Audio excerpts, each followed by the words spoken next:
ডাক্তারি বিদ্যা মানে it is a medical ethics. নবীন ছাত্রছাত্রীবৃন্দ, you must carry on your brain and intellectuals. You have to bear the medical ethics in your mind, which is tantamount to moral ethics. তোমাদেরকে মনে রাখতে হবে এই অকুপেশন নেক্সট টু গড। একজন রোগী যখন মুমূর্ষ অবস্থায় থাকে, সে যদি একজন ডাক্তারের মুখ থেকে ভালো একটা কথা শুনে, ভালো একটা ব্যবহার পায়, ভালো একটা ট্রিটমেন্ট পায়, এর চেয়ে বড় সৎকায়ে জারি আর কিছু কিন্তু হতে পারে না। আমার জীবনের একটা উদাহরণ আমি দেই। In the year 1973, when I was the student of masters, যদি এক বছর লেট হয়েছিল, আমাদের 74-এ গিয়ে হয়েছিল মাস্টার্স। আমার বাড়িতে যাওয়ার পরে আমার বুকে বাম দিকে একটা ক্লট হচ্ছিল, যা শ্বাস ফেলতে পারতেছিলাম না। ঈদুল আজহার মধ্যে I came back to Dhaka immediately and I met Dr. A.Q.M. Nurul Haq. He was practicing in medical Midfoot Salimullah Hospital. আমি এসে ওনার কাছে গেলাম। He gave me 41 minutes time. He started from my childhood and came to my student life. যে কি কি আমার হয়েছিল এর ভিতরে। তা আমি আমার ছোটবেলায় একটু শ্বাসকষ্ট ছিল, আমার পিতামাতা আমাকে অলিভ অয়েল গায়ে মেখে আমাকে, না, কড লিভার অয়েল গায়ে মেখে আমাকে রোডে শোয়া রাখতো। আমি উদাহরণ দিই, আমার এটি আজকে বক্তব্য।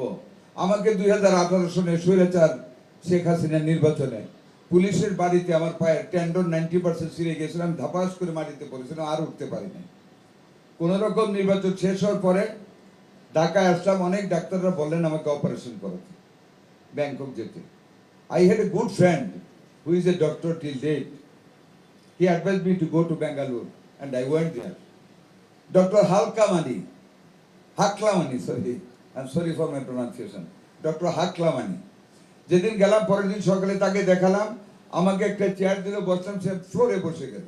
একটা জল চৌকি বলে আমাদের দেশে, জল চৌকি, ওইটার উপরে আমার ডান পাটা রেখে মোজা খুলে পাটা ভালো করে হাতে হাতে দেখে ওপর দিকে তাকে হাসি দিয়ে বললো, কোনো অপারেশন লাগবে না, I am giving you a shoe, I am giving you a শু।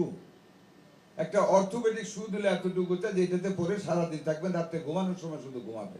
এটা ছাড়া একটা কদম দিবে না, 21 days. And I used that for 21 days. After 21 days, again I went to him and to open that shoe. He told me to open. I opened it. I was walking without any problem. Just angule bhor diye daraite partechilam na. Then he gave me some exercises for 1 week. I did that. I am quite fine now. Keno bollam?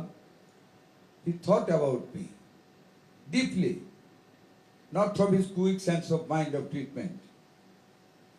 অনেকক্ষণ চিন্তা ভাবনা করে উনি আমাকে শুটা করলেন। আমার কথাগুলি বলার উদ্দেশ্য এটা, একজন ভালো ডাক্তার হতে হলে, একজন ভালো মানুষ হতে হলে, মানুষের সেবা করতে হলে এটাকে একটা এথিক্স হিসাবে ধরে নিতে হবে।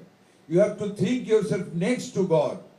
যখন একটা রুগী বেডে থাকে, আল্লাহর পরে ডাক্তার সারা পৃথিবীতে বাপও বুঝে না, মাও বুঝে না, স্বামীও বুঝে না, স্ত্রীও বুঝে না।